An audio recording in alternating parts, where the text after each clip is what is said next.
Because the far side, you could just go in. I think any assassin you go for will be a bit of a concern, right? Unless you want to go like Harley here. Yeah. No. Wow. But on hey, no Hirara. Thank you. No, Thank you, come Goat. on. Man, it would have been cool to see the Hirara, man. I think we've been seeing it a lot Harley's recently. better, bro. We've been seeing it a lot better. recently, you know. Yeah. I've been seeing a bit too much of it. Well, How are media accounts posting? Guys, there's like MPL, there's this like stuff going on in the world. Don't matter. Don't matter? Don't matter. Fair. surely they ban Hirara with a reason, Hashtag right? Mirara is where it's at. Mirara. Wait, what? By the way, did you say it was the best 4 hours of your life? Yeah, it is. It was. That's crazy. That's kind of crazy. It was yo. the best 4 hours of my life. I wish I had a soundboard here, bro, but God. All right, the Harley pick is actually really, really good, though. I really like the Harley pick. Yep. You have these winning lanes set up. You can go for the pull, push and pull in the early stages, go for those lane ganks. So we'll just see how it plays out. Right. I think it's very important that the Paquito gets going, though, for Navi, because otherwise I think they slow down a lot in the mid-game. Let's see. With no Hirara picks being shown in the Land of Dawn. A bit odd, don't you think? But the game will still roll. It is Navi against Bigetron by Vitality. Game 1. Let's get it. Here we go. And Toryu in the jungle against Nael. Paquito Harley matchup. Oh, yeah. The Paquito Harley matchup is going to be very interesting because, you know, the Harley can just bob and weave out of you when the Paquito wants to kind of go in for the combo, right? Yep, with the burst. But the Farsa Navaria, though, it'll be very interesting to see how Gize uses the Farsa. One of his most favorite hero in MPL ID. Yeah, he doesn't miss on the Feather Airstrike, man. He's so precise on these skill shot heroes. But yes. Also, a good question would be, how would Bigetron deal with, how do they deal with this with the healers? Because like they've only been on the attacking side as healers. Eman's doing a good job though, really utilizing this Claude to bully Zeon in lane. Oh, beautifully done. Zeon still tries to walk up and he gets punished heavily by Eman on the Claude. That's pretty rough, man. Yeah, the emblems as well. He's going with the fighter emblem with the Festival of Blood, so he wants... Eman's trying to get more sustain, more trades. Whoa! Hey! What? That's a mistake. He tapped in the skill too. Now, is that a bait? Is that a bait? Now Deadly Magic. Oh, the Purify instantly. They're trying to do as much damage as possible. Bait it out, but the Purify will be the only resource burnt out by Mr. Zeon. Fantastic hold from Zeon, avoiding the gank. So obviously that should be a setup for Niall to just come in. Eman, being the live bait he is. So far though, feels like Bigetron will get tempo onto the turtle. All right. The thing is, with that tempo, then they can use the Bellaric as a more reactive tool, because honestly, the Bellaric doesn't really engage that well. Like, even at level 4 with the ultimate, he needs a flicker. So now they can try and use this. Oh, Astro Echo already popped early on though, Shogun. Yep, Deadly Magic as well. He's gonna try to walk up, let's get the Star Shatter landing, but Shogun will be bursted down. Has the Consecration, has the Purify as well. The Feather Airstrike coming out as Niall goes in for a bit more poke and spin. Locks him down with a taunt. Car's already there, but Eman is rotated over from that top lane. A free neutral objective to Navi. In some ways, it could be expected though. The early game of Navi is strong. They have the Paquito in particular allows you to secure the turtle a lot more. Despite the attempts of Moreno to try and skew the numbers using the Star Shatter, just wasn't enough. So I think the first turtle is understandable. The next one though, I think Bigetron are going to try a lot harder when they have those ultimates and battle spells ready. And Navi are going to try and make some plays happen before that. Well, both junglers do have a way to get out of the pit quickly. After retreating the turtle, you know, Harley obviously with the hat, and then the Paquito with the skill 2 can just move around so easily. But the zoning tool though from Navi, I feel like yes, it goes in cycles. You need to wait for the ultimate to go alive or online for the Farsa. But for a brief moment, you're able to kind of just zone out Bigetron, but oh, is this a gank to Zeon? Yeah, they really don't like this Melissa. Oh god, even with Blazing Wet, Zeon stays alive. Thanks to Apro and the Holy Healing. Great moves by Navi to keep their gold laners safe. That's twice now, Arashi. Twice. Play safe, gold lane, play safe. Play safe and get the right backup, I guess. Looking at the talent's prediction right here, actually, the two Link Kocho and all of votes for Navi, so that's interesting. So far, I think the Novario presence for Bigetron has already gave them the early prio. They had the rotational advantage. But when it comes down to securing the kills, they're doing a lot of creative things here. The Star Shatter combined with the Deadly Magic with the Blazing Duet, and still Navi are able to react quite well. But this also means that they are stuck reacting and not really proactively looking for things for Andoryu. And like we mentioned, the Paquito getting to snowball would be a great benefit for Navi. Yeah, and NAVI, I think they also have another thing that they can bank on is this Melissa, right? Just keeping it alive, wait for it to scale, get to the late game, and then the Rafaela will just play that defense, that haram ball we talked about for a brief moment in the Why not last week. Arteta? Why not Arteta? Mikel, why not? Oh, they're gonna burst down cars. Oh, all the way with a Star Shatter as well. Free neutral objective this time to Bigetron +1. They get a kill, the first kill of the game, as Moreno tries to go for the shot, lands it onto Apro. But it is a Rafaela. Has Holy Healing, has Sustain to get back up. And don't forget, they have the Resurrection to get the laners back to lane. So they don't really lose much tempo, even if dying in a skirmish. That's cool and all, but again, we talked about the mid duo so much. This mid duo is so far doing what they want from Bigetron. Right, Navi are supposed to control the early game, dictate with some of these quad control tools, these burst damage. But so far, it's Bigetron making the first moves, and the fact that they're able to get the turtle, I think shows again that Navi, if they don't really get something going before the neutral objective, Blazing Duet coming down onto Apro, has the Holy Healing, gets away in time, but the Deadly Magic will tick down on him. He gets taken out by Nile with the Deadly Magic. and they're stuck being responsive. Again, Navi can't really get anything going, and now even the jungle isn't quite safe from Bigetron. They're going for dives and invades whenever they want, because even with the card control advantage, Navi are just slower to rotate, even with the Rafaela. Yeah, the gold gap is also widening. Oh god. Andoryu is able to kind of sustain from that damage. So you have two bursts now that Bigetron can capitalize to just get the kills, but thankfully the holy healing from the Rafaela is just keeping them afloat. Astral Echo. Man. Nothing will happen. Oh, macaroni. That's twice now. Yep. That's big damn coming in from Moreno. All right, Naisu. BT. This is the problem, man. They get the clear advantage, and then once they're under the turret, this burst tools from Bigetron come from so far away. Oh, Andoryu! Getting caught by the Deadly Magic. But now Oh! Star Shatter doesn't land, and a neutral objective will spawn back up in 5. This artillery control from BTR to poke and having those advantages in the lanes is really building up. It's like small, very small wins that have added up to a 2.4k gold lead now.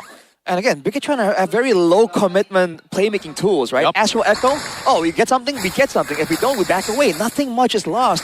For Navi, that's not the case, man. When they go in, they have to commit. And Finn is looking for a moment, definitely hiding in the bush here. Let's see if they can react. Cars. It goes in. Oh, everything thrown at him. He's able to flicker out of control. Oh! Shadow lands on cars, but the holy healing keeps him safe with the help of the photo. Another free neutral objective to BTR, all through the poke and zone of the composition. Arashi Navi has never made the first move, and even if they did, it never really was able to give them any lead, any wins. Is this going to be one of those angles where Navi plays the late game, plays the Haram ball and just defend for their life? I think the issue is that it's not that simple, right? If you Haram ball against a normal team with a Farsa and Melissa, all right, it's pretty good. You have good odds here. You're up against a Harley and Novaria, right? In the base, you're not exactly safe, but Zeon? Yeah. Oh, I mean, really good pin. Has the Purify to get out. Now dishes out the damage back, and now the Astro Echo comes around with Nile on the Deadly Magic. Pops in the poker trick. He gets a respawn, but Zeon has fallen, has lost the Purify too, and now in the mid lane, it's Shogun who's zoning Jize away. A Gaton landing onto cars. He's able to escape for a bit, now with the Holy Healing as well, but Shogun is still going to just stand in front of all of them. Now the Astral Meteor comes around and zone cars away.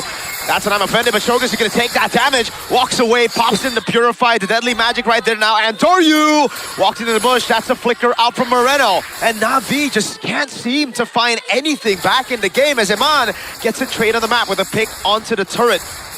Not down just yet, but it's so low. They stay alive for the longest time, but they can't take anyone down. Is this a lack of damage? Is this just Bigetron playing together as a unit and backing each other up? It's the fact that Bigetron are pressuring the control tools. The Afro and Cars cannot walk up without being contested. You're seeing there, earlier in that neutral objective contest, Finn could have waited for a big play, right? And ulted onto multiple members, but he knows that if he can control Cars and make sure that he cannot engage, Bigetron will win anyway. And that is an angle that Navi are just not prepared for right now. their only real angle is going for some kind of flank, because if they wait and play defensively, you've seen that nowhere is safe, man. At any moment, a Star Shatter can chunk you down to half HP. At any moment, Nile can come in and get the burst damage done and get out. Again, low commitment tools from Bigetron is giving them everything this game. Well, Kars hasn't really been able to find an I'm offended play. Somehow it's very hard when Bigetron are just all around the map, and now they have dibs on this Lord. Andorio will work on the top side wave and possibly create that pushing lane for Navi to potentially benefit from, but I don't think this contest will go through. Bigetron get their hands on the Lord. A very slow approach, I would say. 3 kills on 9 minutes, even if the tempo and the action has been very fast-paced. That's why it just gets really difficult for Navi. I think with the composition as well, right? Like, you look at this composition and you're thinking it's just a mix of kind of everything. It's a jack of all trades, but a master at none. Meanwhile, for Bigetron, the reason they go for the Harley as well is because they know, why do we even need to commit to a Hirara? Why do we even need to try to play early game when Navi, their entire MPL ID Season 18 so far, has been playing on the back foot, has been playing on the reactive style? Bigetron will just scale better. That's the game plan, and they have done that. Navi, again, show how, I think... What is the word? What is it? I guess I'll just use bad. It's. I had to think about it because the only word I could think of is bad. But how bad they are at playing the proactive game. Right, how they lack the proactiveness, basically.